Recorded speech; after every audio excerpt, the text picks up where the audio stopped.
అందరికీ నమస్కారం. Welcome to our channel. ఇటువంటి వార్త ఒకటి వినాల్సి వస్తుందని గానీ, నేను మీకు చెప్పాల్సి వస్తుందని గానీ, కల్లో కూడా ఊహించలేదు.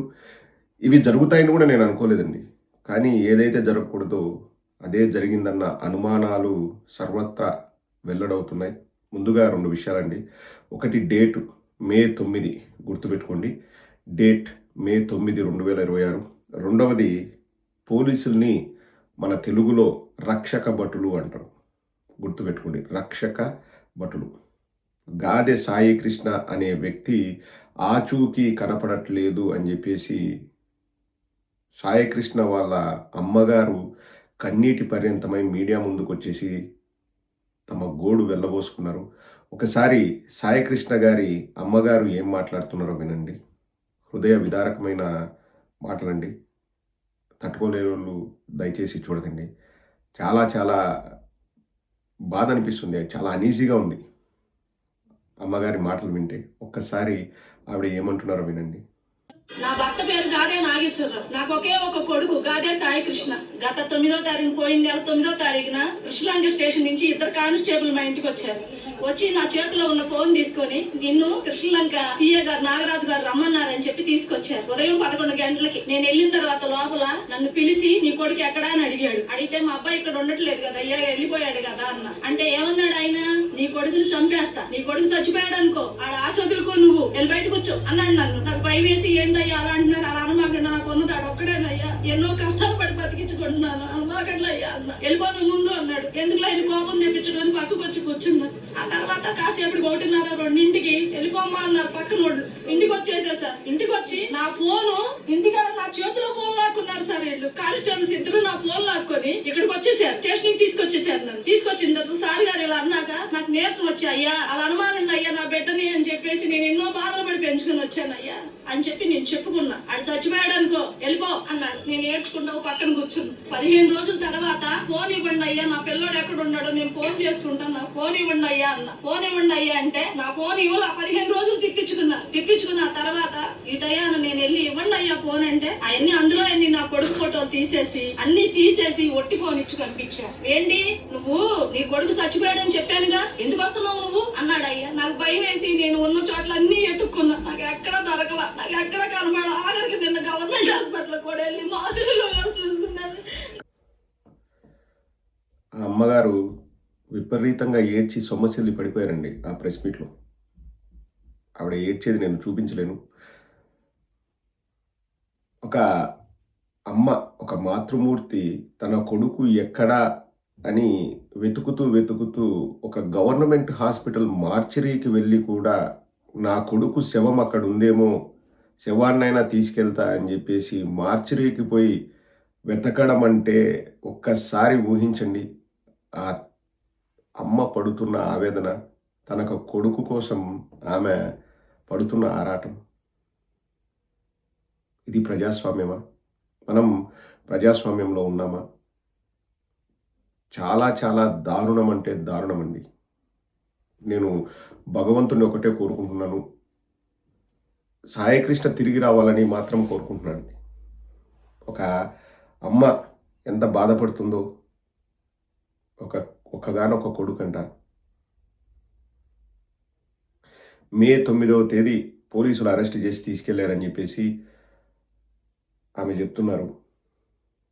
ఇంకా ఇంతకంటే దారుణం వేరొకటి ఉండదండి. ఆ పదం వాడాలంటే కూడా నాకు చాలా అనీజీగా అనిపిస్తుంది. Lockup death. ఆ పదం వాడాలంటే కూడా జరగకూడదు, జరగలేదు, ఆ పిల్లగాడు తిరిగి వస్తాడని అనుకున్నాం. దీనికి సంబంధించి వైఎస్ఆర్ కాంగ్రెస్ పార్టీ నాయకులు, మాజీ మంత్రి అంబటి రాంబాబు గారు ఏమన్నారో ఒక్కసారి వినండి. కృష్ణలంక పోలీస్ స్టేషన్లో సాయి కృష్ణ, గాదే సాయి కృష్ణ అనేటువంటి ఒక వ్యక్తిని మే 9వ తారీఖున పోలీసులు పట్టుకెళ్లారు. తరువాత చాలా దారుణం ఏంటంటే అతను చాలా చిత్రహింసలు పెట్టారు. చంపేశారా, ప్రమాదవశాత్తు చనిపోయాడా అని పోలీసులకి తెలుసు. చంపేశారు. It's lockup death. నేను అడుగుతా ఉన్నా, చాలా లాకప్ డెత్ చూసాను నా చిన్నప్పటి నుంచి, న్యాయవాదిగా కూడా పనిచేశా. లాకప్ డెత్ జరిగితే ఏం చేస్తారంటే జనరల్గా వాళ్ళే కొట్టి చంపినా,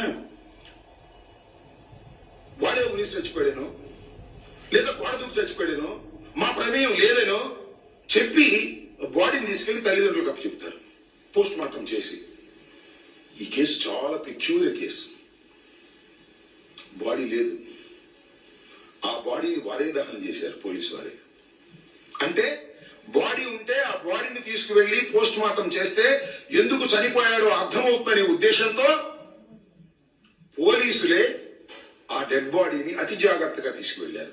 ఎలా తీసుకువెళ్లారో తెలుసా? ముందు 2 వీలర్ మీద ముందు కానిస్టేబుల్ నడుపుతాడు, వెనక కానిస్టేబుల్ ఉంటాడు, మధ్యలో ఈ శవాన్ని పెట్టుకుని కృష్ణలంక శ్మశాన వాటికి తీసుకెళ్లారు. అర్ధరాత్రి పూట శుభ్రంగా దహనం చేసి బూడి చేసేశారు. అంటే ఎవిడెన్స్ కూడా లేకుండా చేశారు. శభాష్. ఆ సీఏ నాతో పాటు 4 తీసుకెళ్లారు, రౌడీ షీటర్లు అంట 4 తీసుకెళ్లారు. ఆ 4 కోర్టులో ప్రొడ్యూస్ చేశారు. ఇతను మాత్రం చంపేశారు. ప్రమాదవశాత్తు చంపేశారు, ఇంటెన్షనల్ గా చంపేశారో తెలియదు. వాళ్ళ కుటుంబ సభ్యులు నాకు ఫోన్ చేశారు. వీళ్ళు ఎవరో కాదు, రాధారంగా మిత్ర మండలిలో పనిచేసినటువంటి వ్యక్తులు. ఆయన పేరు నాగేశ్వరరావు. అంబటి రాంబాబు గారు ఆరోపిస్తున్నట్లు అది జరగలేదని అనుకుందాం.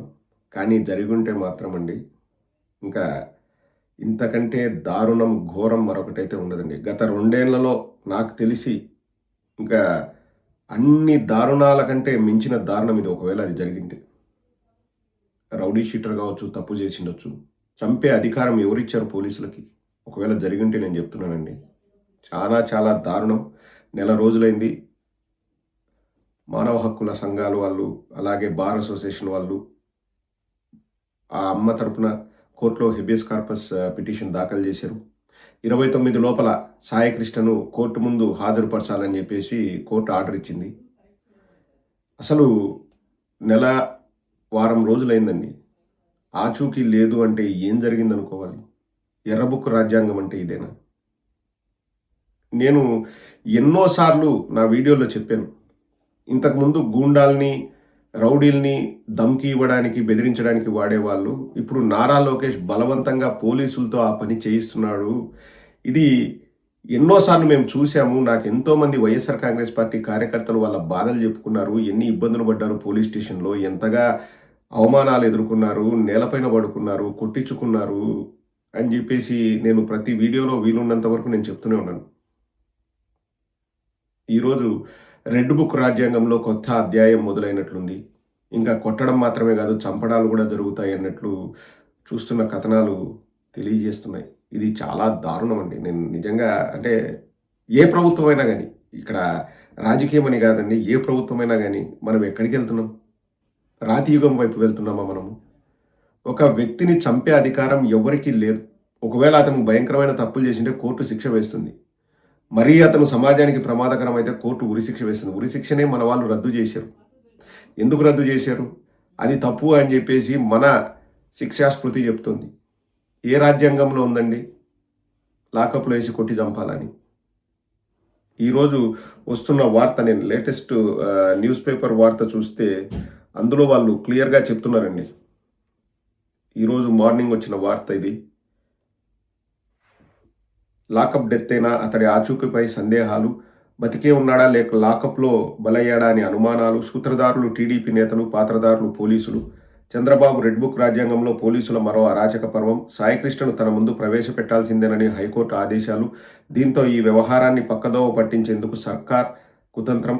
కృష్ణలంక సీఐ నాగరాజును వీఆర్కు పంపినట్లు వార్తలు. రాష్ట్రంలో శాంతి భద్రతలపై నీలినీడలు. సాయికృష్ణను మా ముందు హాజరుపరిచి తీరాల్సిందే. కృష్ణలంక పోలీసులకు 29 వరకు గడువు పొడిగించిన హైకోర్టు. ఇదొక్కటే అడిగి ముగిస్తానండి. అందరికీ ఒకే ఓటు ఉంటుంది. కోటీశ్వరుడైనా, పేదవాడైనా, డబ్బున్నవాడైనా, లేనివాడైనా, రైతైనా, కర్షకుడైనా, కార్మికుడైనా, శ్రామికుడైనా అందరికీ ఒకే ఓటు ఉంటుందండి. ప్రపంచంలోని టాప్ 10 రిచెస్ట్ పీపుల్ మన ఇండియాలో ఉన్న వాళ్ళకు ఒకే ఓటు ఉంటుంది. శిక్షా స్మృతి అందరికీ సమానంగానే వర్తించాలి. మన రాజ్యాంగం డబ్బున్న వాడికి ఒకలాగా, డబ్బు లేని వాడికి ఒకలాగా లేదు. ఒక పేదవాడిని ఇలా చేశారు. ఒక పేద తల్లి బయటకు వచ్చి ఏడుస్తుంది. ఒక ఎమ్మెల్యే కొడుకు ఇలా జరుగుతుందా? ఒక మంత్రి కొడుకు ఇలా జరుగుతుందా? ఒక డబ్బున్నవాడి కొడుకు ఇలా జరుగుతుందా? మనం ఊహించగలమా?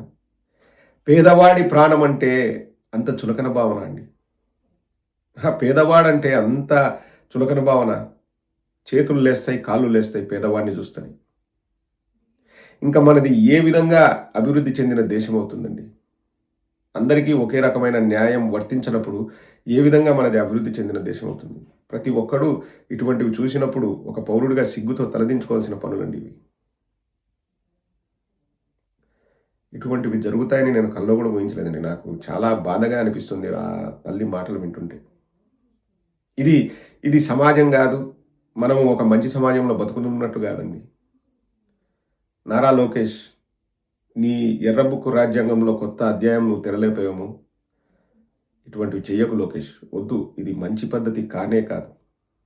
ఆలోచించుకో.